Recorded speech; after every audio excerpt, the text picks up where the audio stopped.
offering is the truth. Nothing more. Good afternoon, everyone.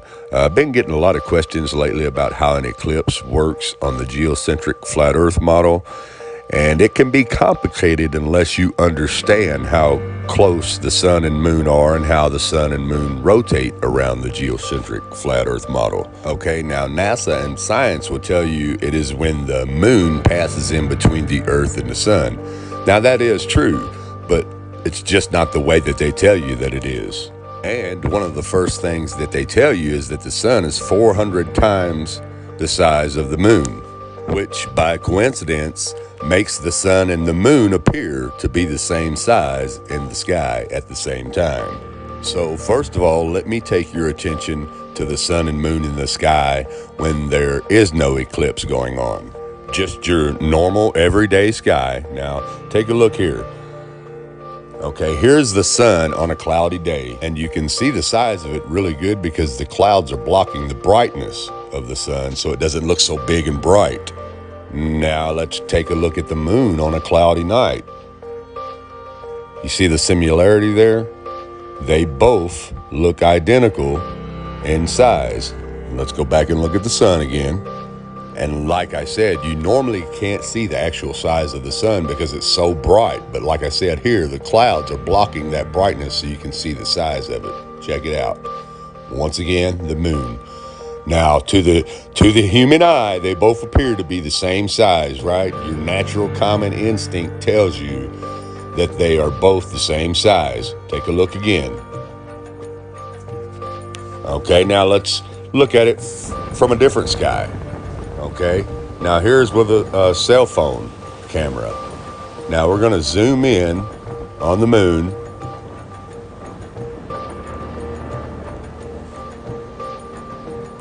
Okay, now that's as far as this cell phone will zoom in. Okay, now let's go back over here and zoom in on the sun. Okay. Now as you see, with the same zoom on the sun and the moon, they both appear to be the same size in the same sky at the same time. Okay, now let's flip to the scripture of Enoch. Now let's flip over here to chapter 72, verse 37. As he rises, so he sets and decreases not, and rests not, but runs day and night, and his light is sevenfold brighter than that of the moon. But as regards size, they are both equal.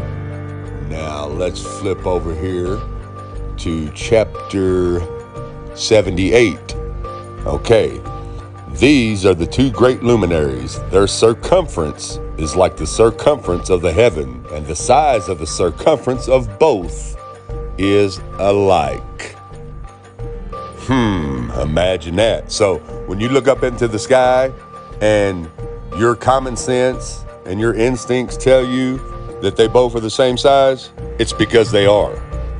Okay, now that you understand that, let's use the 2017 total eclipse to demonstrate to you how this takes place on the geocentric flat Earth.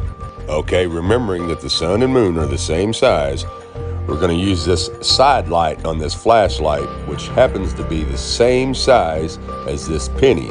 So the penny is going to represent our moon, and the flashlight is going to represent our sun. So let's move our sun source in local as it would be on a flat Earth.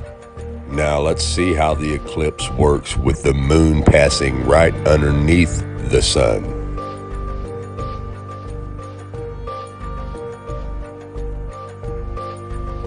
And there you have your corona. Imagine that. Now, didn't that look identical to the 2017 eclipse?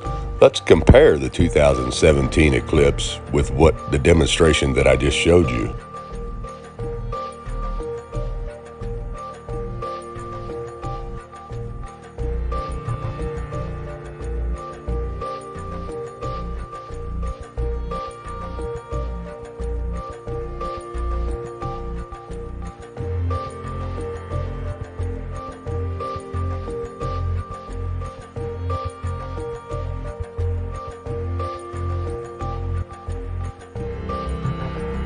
As you can see, like I said, it is identical. Okay, now that you understand that part of the eclipse, let me show you how this takes place on a flat Earth.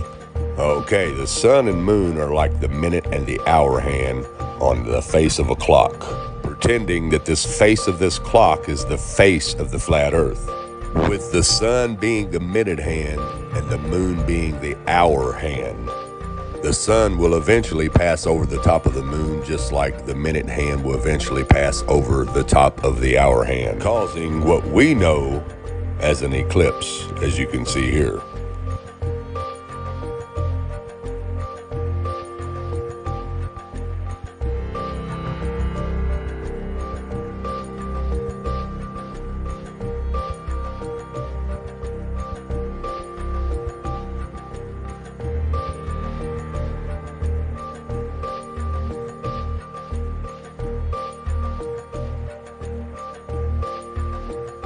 In just a few hours, the moon will pass completely in front of the sun, that event called totality, casting a shadow about 70 miles wide. The so-called path of totality spanning 14 states from Oregon to Charleston, South Carolina, where we find world news tonight. Now I'm going to show you how the eclipse went from the west coast of Oregon to the east coast of South Carolina.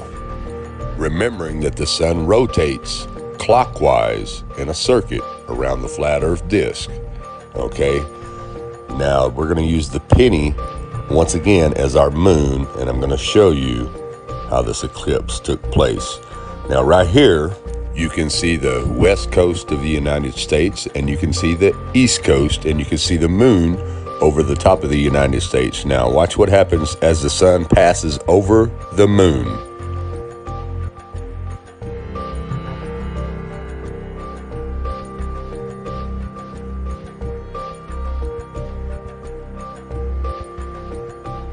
Now remember how everybody wondered how the eclipse went from the east coast to the west coast? Like that right there, only on a flat Earth.